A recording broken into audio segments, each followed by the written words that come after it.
Drafting the perfect fantasy football team is all about risk balance. Risk balance is when you take a swing on a major upside player. If you think of your fantasy football team like a puzzle, you get some safe production here, good players, good offenses, clean projections. Maybe you take a major upside swing on a Marvin Harrison, on a Travis Hunter, somebody like that, and that is how you get your league-winning upside. Along with my #1 draft strategy video, which is well over 150K views, appreciate the support on that one. This is part 2 of it. This is the micro player take strategy of building out the perfect fantasy football roster. So we're going to detail how risk ratings work. There's top 75 players in our FSC consensus. We have risk ratings for them in our draft guide, which is available and linked down below in the pinned comment. Basically, what I've done in the guide is I've gone through, and for each player, I've labeled their risk: injury, age, bad offense, lack of volume, quarterback play, positional competition, talent, etc. And I've given them a score of low, medium, or high. Then I labeled their ranges of outcomes. As you guys can see on the screen, their upside, their median, and their floor. It's a very good habit to get into when you're drafting a player, to understand realistically what their upside is, what their median projection is, and what their floor is. Gave them a volatility rating as well. Are they a safe projection, i.e. a clean pick? Are they a volatile projection, expect some up and downs? Or are they kind of boom or bust and they could completely flame out, or they could win you your league? Safe, meaning like 20% chance they disappoint.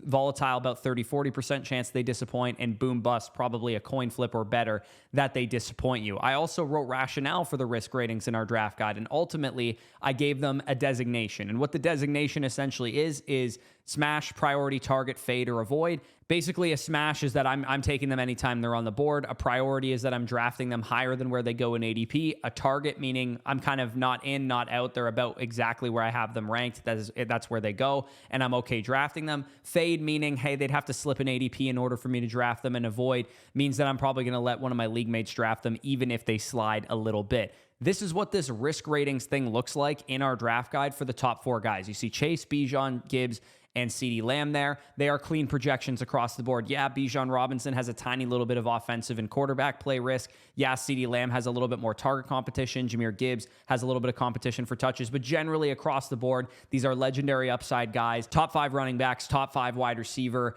and their floor is extremely high as well. Their ceilings are high, their floors are high, and the reason that they have smash labels beside them is that if you get to choose your draft slot, you should position yourself to try and get these guys, whether it's picking a top 4 or 5 pick, like I did in the Flock League when I picked number 3 and took Bijan there. So that's kind of how the risk ratings work. Now we're going to go round by round, labeling the safest and the riskiest players this year. Remember that safe can mean either they're just a clean projection and a good pick overall, or it could mean they don't really have a huge ceiling and you're kind of only taking them to feel good about that selection. Risky can either be a bad thing because they're, boom or bust and they could fail you, or it could be a great thing. And if you're willing to lean into that risk, you end up getting a league winner out of it. And risk is all relative to the person drafting. You may want to lean into risk, especially if you're in a shallow 8-man league, 10-man league, 1 flex spot type of league. Risk is probably how you're going to get great value. And the more you should be willing to lean into risk in those type of formats, and vice versa. In a deeper league, maybe you don't want to lean into risk as much.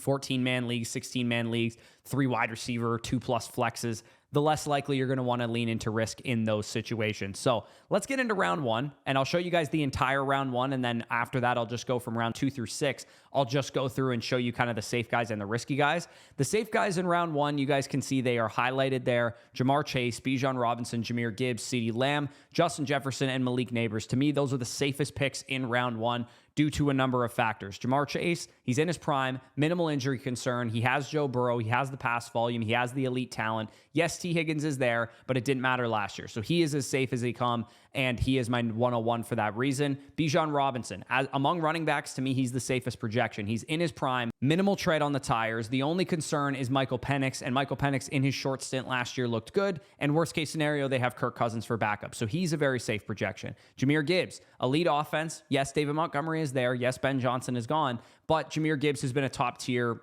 top 5, top 6 fantasy running back anytime he's been healthy, and in back-to-back years, he has returned on his ADP, and I expect even Jahmyr Gibbs to take an even bigger workload and Montgomery to become less of an issue this season. CeeDee Lamb has Dak, has pass volume, elite ability, low injury concern. George Pickens is the only concern that you have for CeeDee Lamb, and honestly, he'll probably open up the offense because it was a one-man band otherwise. Those are my top 4 players. If you get to choose where you draft from, try and secure one of those top 4 guys. Justin Jefferson, he's Justin Jefferson. That makes him not risky at all because he is quarterback proof. He elevated Sam Darnold and got him paid. I do think he can do the same thing for J.J. McCarthy, even though he's a young quarterback. Among the guys going at the end of the first round, I do have Malik Neighbors ranked number 7 overall, and the reason for that is because he had 170 targets in 15 games as a rookie. The volume plus the elite talent that he showed in his rookie season, plus an actual decent quarterback upgrade, whether it's Russell Wilson or Jackson Dart, who's played well in preseason games. The only concern you could have right now for Malik Neighbors is that he has some kind of nagging toe and back injuries,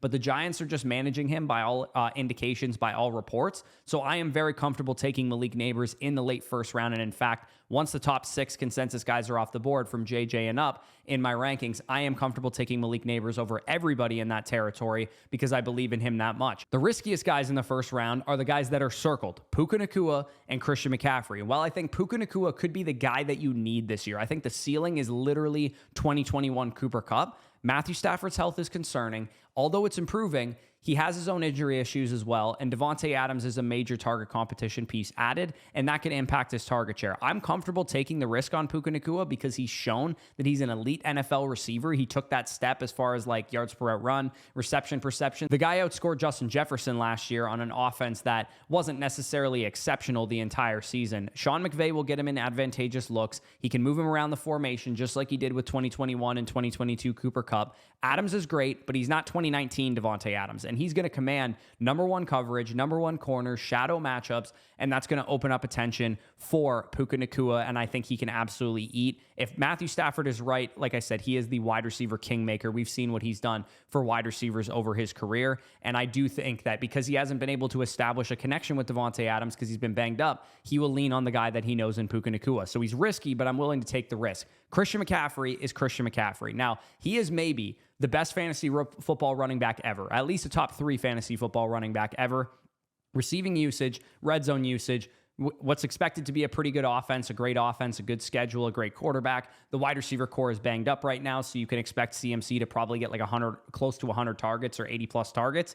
Most importantly, though, CMC himself is not injured, and that's why the risk is so tantalizing for Christian McCaffrey, because if we came into the year and Christian McCaffrey was banged up right now, I'd be telling you not to draft this guy at all. But every report is that he looks great, he's healthy, he looks like 2023 Christian McCaffrey, so even though it's risky due to the age and injury concerns, I'm still fine taking the plunge around the 1-2 turn. Now, since I'm recording this after the Brian Robinson edition, I do think that Christian McCaffrey's number 2 leading snap share at the running back position in 2023, number 1 opportunity share, 272 carries. Is he going to get that level of volume again? I don't necessarily think so. So if you guys are drafting Christian McCaffrey thinking you're getting 2023 Christian McCaffrey, I think that you should probably temper your expectations just a little bit. You want the upside that he has to come from the type of volume he's getting, the receiving touches, the red zone touches. But I do think that B-Rob and Garendo and anybody else there can take away some carries from Christian McCaffrey. Now, maybe that's a good thing. It'll keep him fresh longer. But at the same time, I will say that if you are expecting primo Christian McCaffrey at his ceiling, I do think his ceiling is probably more 18 to 20 points per game as opposed to 22 plus points per game like we've seen from him before. When we get into round 2, we talk about the safest players on the board. You got Amon-Ra St. Brown, Drake London, and A.J. Brown. These 3 receivers project super, super well. I think St. Brown will be in one of the best offenses in the league. He's the number 1 there. Even if Jamison Williams and Sam Laporta and Jahmyr Gibbs, for that matter, are going to take targets away from him, I do expect him to still lead the team in targets on a great offense. The Ben Johnson of it all makes him a little bit more risky because I do think he was a big product of Ben Johnson's system, but he's still relatively safe. Drake London, we saw what he did with Michael Penix in the limited time they played together, and he was a top 12 receiver last year. He is very safe. He's in his prime, no injury issues. If the quarterback can play the guitar, he's going to be excellent. A.J. Brown, we know the pass volume was really low last year, and that's a major concern for him still, as is Devontae Smith. But Jalen Hurts is going to throw more than 2,900 passing yards this year. He's going to throw more than 18 touchdowns this year. That was a historical outlier low pass rate that they had from the Eagles last season. So I do think he is a lot safer than people think. Anytime you've gotten A.J. Brown outside of the first round of the top 15 picks, he's ended up crushing his ADP literally every single time. So I feel very comfortable clicking the button on him in the mid-second round. Honorable mention to the quarterbacks, Lamar Jackson and Josh Allen. Very safe projections, and I have them ranked at the end of the second round, but I would prefer to get them in the third round. So I will say they're probably better third-round picks, but they are probably the single safest assets in the first 3 rounds of fantasy. Lamar Jackson and Josh Allen, I'd be hard-pressed to see how those guys fail given the rushing upside that they have. And then the riskiest assets in round 2, we have Ashton Jeanty, who I will say has a quarterback upgrade in Las Vegas from what they had last year. They do project, though, still for the 27th ranked implied point total according to Vegas. So although Ashton Jeanty's good and he can elevate this offense, and of course we know what Brock Bowers is capable of doing, Jacoby Myers, Jack Besh, Dante Thornton's a pretty decent receiving core, and Jeanty has no injury risk, he has no age risk because he's in his prime and he's very young.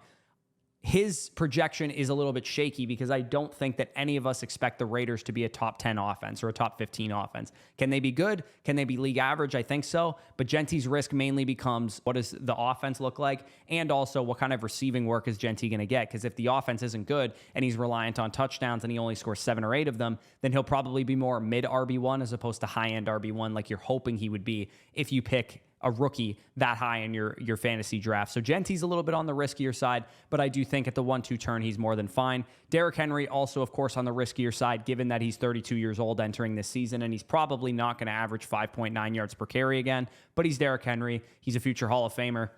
I'm sure he'll be great. I just don't know if I would expect 19.4 fantasy points per game like he posted last year. Because like I said, in order for him to do that, he averaged 5.9 yards per carry at 31 years old. And if he loses a step, if he gets banged up, he might not be that same level of dominant. But that being said, I've been saying this for years about Derrick Henry, and I'm not going to continue to doubt him now. So Derrick Henry, definitely a guy that is on the riskier side, but I do think you should take that risk in the early second round. Moving into the third round, some of the safest assets in the third round are onesies. Trey McBride at the beginning of the third round, Jaden Daniels, Jalen Hurts more in the mid to late third round or at the 3-4 turn, and then George Kittle again in that early fourth round, late third round area as well. These guys are very safe because you know, and I know, that these top 3 tight ends and these top 4 quarterbacks are different than the rest of the pack. Because of what Kittle and McBride represent, as far as target upside, touchdown upside in Kittle's case, high target volume upside in Trey McBride's case, they have a positional advantage over the rest of the tight ends. If you're wanting to draft, I would say a safer asset, taking a tight end in the third round, as long as their name is Trey McBride or George Kittle, is probably not the worst idea. Just keep in mind that if they don't become a huge positional advantage, they will end up being a bad pick for you, but I think there's not many reasons to think otherwise. And then Jaden Daniels and Jalen Hurts, rushing quarterbacks, very easy projections, and both of them have weapons that they can throw to. The only non-quarterback in here, non-tight end that's in here, that is a safe pick in the third round to me is Jackson Smith-Njigba. Down the stretch last year, post-bye week, the guy was like a 20-point-per-game wide receiver. He's entering year 3 of his NFL career. Sam Darnold, Cooper Kupp, it's a different dynamic than what he had last year. And Ryan Grubb no longer being there, it's a different dynamic than he had last year. So I wouldn't quite expect the same level of production out of JSN like he showed down the stretch. But Sam Darnold's an accurate quarterback. JSN's a good receiver. I'm sure he'll get him the football 150 plus times. It'll just matter how much, this offense changes without DK Metcalf, because without that field stretcher, maybe JSN has less room to work over the middle of the field. The riskier assets in the third round. And despite these guys being risky, I'm actually in on all of them. As you guys can see, smash, priority, and smash down the right side. Amari Hampton's a rookie, and that presents risk. He also has Najee Harris in his backfield, and that presents risk. But it's a Chargers offense. They want to run the football. He has a 3-down skill set. And anytime they talk about this dude, it seems like they're ready for him to be inducted into the Hall of Fame already. So Amari Hampton, to me, as long as he is, ready to go and Najee Harris is not, which we're hearing reports that he might not be ready to go for week 1 because of the eye thing, Amari Hampton is going to be a risk that I'm absolutely okay taking. He's a boomer bust projection because he's a rookie running back and we don't know what that entails, but I do think you should take that risk in the mid third round, even the early third round where I have him ranked. Marvin Harrison Jr., bad rookie season. That makes him boomer bust. But when you actually project out the factors here, medium risk at the quarterback position, medium risk of a bad offense, but I do think the Cardinals generally are going to be a pretty good offense, and they actually project as a top 12 offense and implied points per game per Vegas. Volume could be a risk too. I think this team wants to establish the run and run the football. And of course, Trey McBride is a very, very talented target earning receiver himself, or receiving tight end himself. But Marvin has no competition for targets among the wide receiver core. So for me, yes, risky guy, a guy that you maybe want to get more so in the mid to late third round as opposed to the early third round, but he's a risk I'm absolutely comfortable taking. Same goes for Kenneth Walker. The injury risk is the major risk for him there. Zach Charbonnet, of course, is going to be a factor in this backfield, but as long as Kenneth Walker is on the field and healthy, he is going to be the starting running back, and we saw him get increased receiving work last season, so I'm very comfortable with him as well and taking the plunge on him at the 3-4 turn, and you can actually consistently get him in the fourth round. So round 4, and again, these are the order that we have them ranked. So some of these players might go in round 3, some of them might go in round 5, etc. But we have them ranked in round 4. We have them ranked in round 3, and so on. So if you're getting a risky player in round 4 who is not a round 4 pick, he goes in round 3, then he probably shouldn't be on your draft board because you don't want to take that risk ahead of where we have him ranked. So round 4 players that are safe, pretty straightforward. Mike Evans, Devontae Smith, and George Pickens, all of these receivers are in good offenses. All of these receivers are top 2 targets on their team, and all of these receivers have a long history, especially in Mike Evans's case, of producing 1,000 yards, 8+ touchdowns. They'll be consistent good picks for you, which is why that if you're going to take, let's say, an Amarian Hampton in round 3, maybe you want to pair him with a Mike Evans in round 4, or Devontae Smith in round 4, or George Pickens in round 4, because then that'll balance out your risk mitigation there a little bit. Mike Evans goes a little bit closer to the third round, so I would much rather get him in round 4. But generally speaking, him, Devontae Smith, and George Pickens are as safe of round 4 picks as you can get.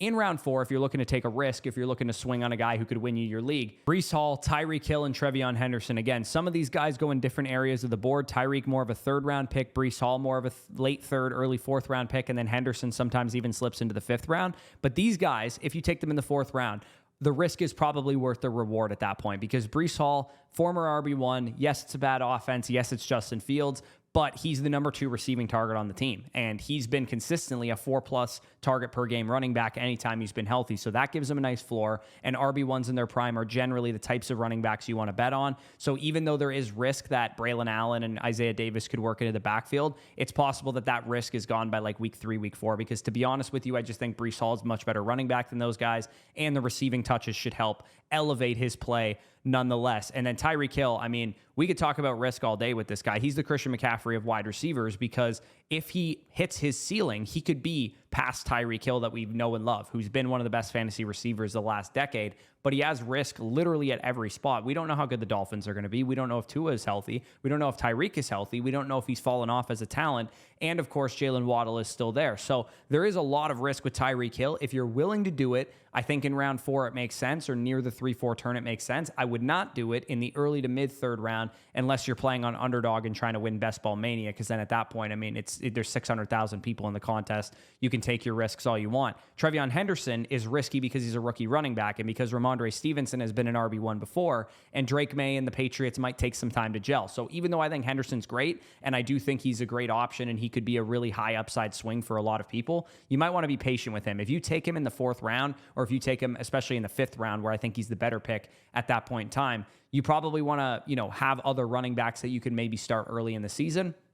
But it wouldn't shock me if by week 3, this guy's a rest of season RB1, because he's just that explosive and he gets that much receiving work. Moving into round 5, the safest picks on the board are all wide receivers: Jamison Williams, Jalen Waddle, Emeka Egbuka, and Zay Flowers. It's weird to say that Emeka Egbuka is safe because he's a rookie receiver, and that comes with risk normally. But the dude is legit checking every single box, and everybody says he's great. I believe Mike Evans. I believe Chris Godwin. I believe J-Mac. I believe the coaching staff. I believe Baker Mayfield, that they all say he's just ready to play right away. And Jalen McMillan is out until like week 9 or beyond. Chris Godwin's still not projected to be back until at least week 5, if not longer. So for me, great offense, high pass rate. Mike Evans going to take away the number 1 corners. Yeah, Emeka Egbuka is a very safe option. Jamison Williams, even though he's a little bit of a riskier kind of head case type of player, he's in a great offense. He gets big play upside. He is kind of safe from that regard. And they're talking about stretching the field more. So I feel pretty confident in his projection this season as well.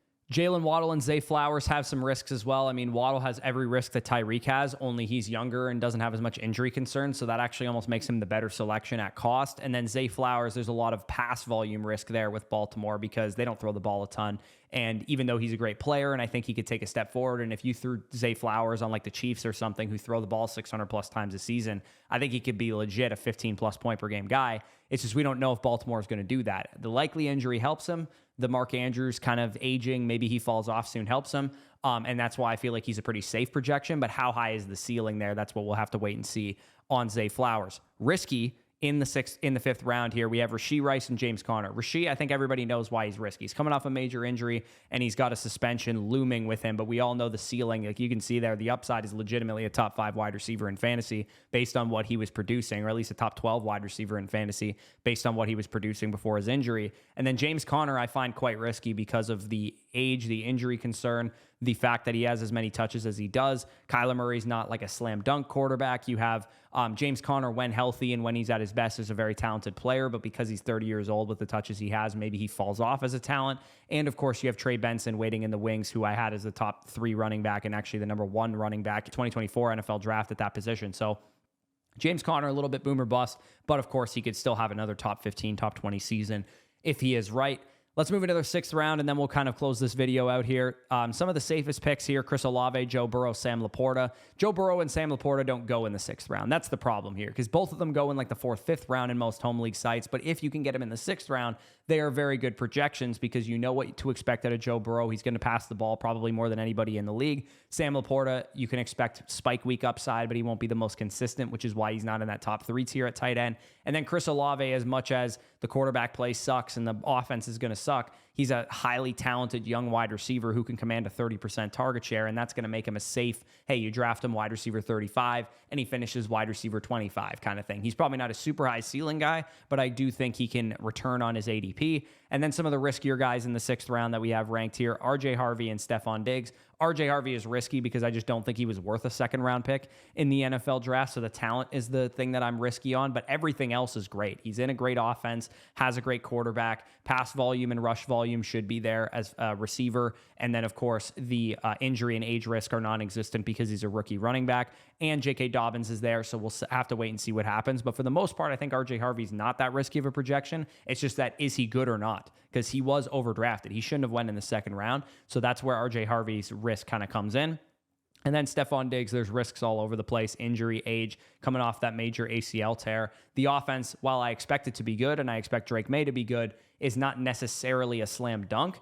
And Stephon Diggs, the one thing he does have going for him is that if he's healthy and he's playing like at least Houston Texans Stephon Diggs, which was 17 points per game when healthy, he can be the number 1 receiver for this team. So that's why I'm willing to take the plunge on him in the 6th round, maybe even into the 7th round where he actually goes. If you guys want to know kind of how this plays out in practice, you guys can see 2 6-round mock drafts that I did. This first one is kind of if you're drafting more risk averse. You're trying to just hit on your picks. You're not trying to smash your league mates with a monster ceiling type of player. You see CeeDee Lamb, Chase Brown, Jackson Smith-Njigba, Devontae Smith, Trevion Henderson, and Waddle. I would say of those 6 selections, 5 of them are pretty safe. Other than Trevion Henderson, who's a rookie running back and could be a huge upside swing, for the most part, you're kind of just deciding, hey, I'm going to just try and hit on all my picks, invest in good offenses, invest in high target share wide receivers, so on and so forth. If you're drafting a little bit more risky and you're leaning into upside, and maybe you all the first place money is, it's a winner take all type of league, or, something of that nature. Malik Neighbors, Devon Achane, Amari and Hampton, that's a pretty risky start because you got Neighbors coming with the soft tissue stuff, Achane coming with the soft tissue stuff. But if both of them are healthy, they can be absolutely winners. Amari and Hampton, rookie running back, as I said, a little bit on the riskier side, but could be a league winner. You balance it out a little bit with Mike Evans and Xavier Worthy, high target share receivers and good offenses. And then you take another risk with Travis Hunter, who right now could be one of the more boomer bust players in all of fantasy football, but if he hits, could absolutely smash his ADP there. So hopefully you guys enjoyed this video. If you did, leave me a like, subscribe to the channel if you're new around here. Comment any of your thoughts down below as well. This was kind of a quick overview of how to build your fantasy football teams based on risk mitigation and how to balance your risk profiles. Because again, the best way to go about things, in my opinion, is to grab like 4 clean projections, 2 riskier projections in the first 6 rounds of your fantasy draft, because you're trying to swing for that ultimate ceiling. Ultimately, you want to beat your league mates, but you also don't want to go overboard and draft the riskiest player in every single round and have 3 of your picks in the first 6 round absolutely flame out and kill you. You want to pick your spots, dress your risk when you feel like you can stomach it, draft guys around those risky players that can help you overcome that. And even into the 7th, 8th, 9th, 10th round, you don't want to be taking a ton of risky guys if you can help it either. You want to balance those risk profiles a little bit more. So if you want access to the risk ratings, all of our rankings, quarterbacks, running backs, wide receivers, tight end, overall cheat sheet that you guys can use, and you can basically go through as you can see on the screen right now, and check off players as they go. You can use that either online and in the manifesto. You just hit file, make a copy once you get it downloaded. And also you can print that off and bring it to your draft sheet if you guys want that physical copy. I know some people, the unks and the boomers in the chat, love the physical check off the players, cross off the players as they go. So if you guys are interested in the manifesto, check it out. The final edition of it went live yesterday, and all that's going to be happening for the rest of the offseason is just some updates to the ADP, updates to our rankings, the tiers, and so on and so forth. But if you want access to that, the season pass is the best way to get it. Check it out. $35. You get our draft guide, our manifesto, and of course the draft guide of the domain guys, the land guys, and Mason. All of your favorite creators over in the Flock League there. Check that out if you guys are interested. It is linked down below in the pinned comment. And of course, if you want to put some of this advice into action, head on over to UnderdogFantasy.com. Use the promo code FSE, and you will get up to $1,000 in bonus cash on your first deposit. And right now, when you make your first play of $5, if you're a new customer, you also will get a $50 site bonus credit as well. So a couple different offers for you to take advantage of using that promo code FSE, of course. So link down below for both of those things. But with that being said, peace out, and I'll talk to you soon.